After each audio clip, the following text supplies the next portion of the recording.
Who am I? I don't even know where to begin, where it went wrong. I've been driven out of my land. I'm currently hiding in the city of Nod. It's east of Eden. But my punishment, it's more than I can bear. I find myself wandering over and over again, but I'm terrified every day somebody's going to find me. And they're going to kill me. My only hope is God put a mark on me. He promised if anyone kills me, they would suffer 7 times over. All because of what? Because of my anger? My rage? Because of my offering? I mean, I brought crops, my fruit. So yeah, he offered the firstborn of his flock, and you liked his offering more? So yeah, I was filled with rage. I was filled with anger, with hatred. So yeah, I killed him. I killed Abel. That's right. Today we're talking about this super short story of Cain and Abel from Genesis chapter 4. Now, most of the entire story is only around 17 verses, but it's a powerful story in Genesis that even gets brought up in the New Testament. So what does the Bible really say about Cain and Abel, and what does it not say? So we know Cain is the first child ever born to Adam and Eve, and we know Abel was a keeper of sheep, and that Cain worked the ground. And we know in chapter 4 that they both brought offerings to God. Cain brought offerings from the fruit of the ground, and Abel, the firstborn of his flock, and their fat portions. We also know that the Lord had regards for Abel's offering, but not for Cain's. And I think a lot of people comment on the why. The sheep versus the crops. Why did God like one and not the other? The truth is, we don't know. But if you keep reading the text, it gives us context. You see, in verse 6, God says, "Why are you angry, and why has your face fallen? If you do well, will you not be accepted?" This tells us likely something else was going on. And if you look at the rest of the verse, if you do not do well, sin is crouching at the door. Its desire is contrary to you, but you must rule over it. And this idea of ruling over sin, it's a very strong, powerful message. It almost starts to sound like it was less about the offering and more about Cain. And how do we know this? Well, let's keep going.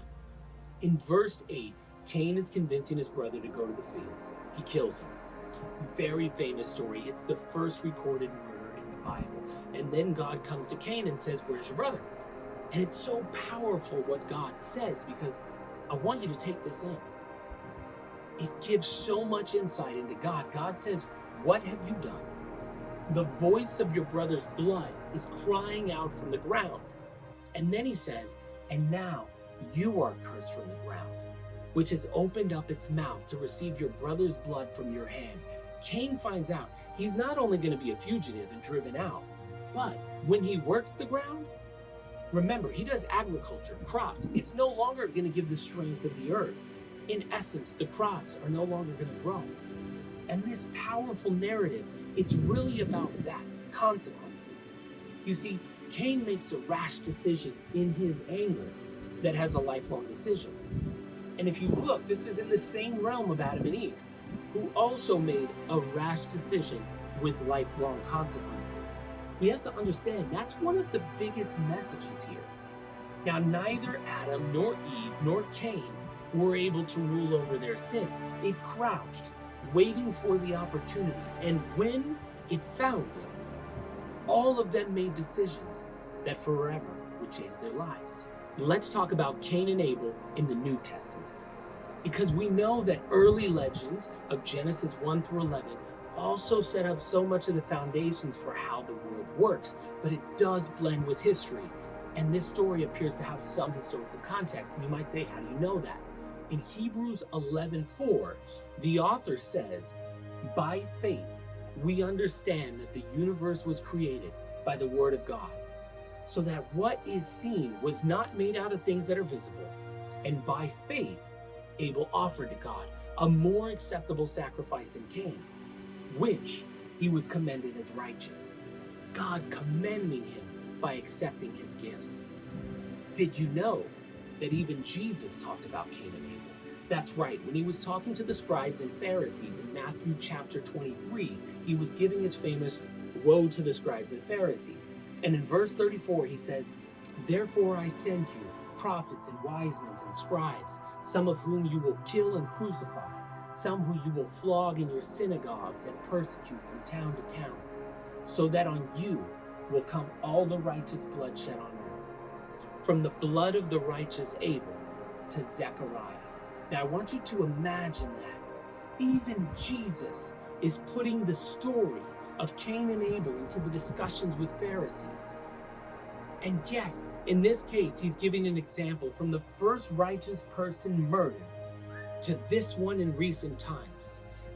He's basically talking about every righteous murder over time, but even the Christ, the Son of God, is telling us Abel was righteous. And Hebrews is telling us about Abel's faith in chapter 11. But what does the New Testament say about Cain? You see, the story of Cain and Abel, it's about much more than just an offering. If you look at 1 John chapter 3, verse 12, the New Testament's going to go deeper to when John is talking about how important it is that we love one another. And one of the things he says is, we should not be like Cain, who was of the evil one and murdered his own brother. But listen to what he says next. And why did he murder him? Because his own deeds were evil and his brother's righteous?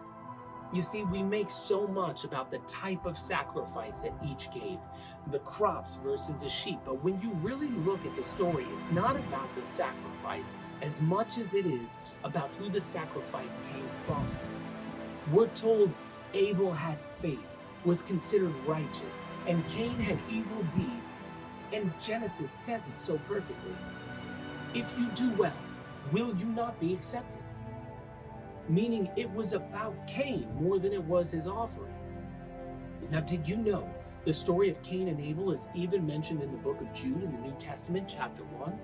That's right, the author is talking about the people, certain people, and he talks about Sodom and Gomorrah and the people who reject authority, blasphemy against the glorious one. And then he says this, woe to them, for they walked in the way of Cain and abandoned themselves, for they gained the Balaam's error and perished in Korah's rebellion.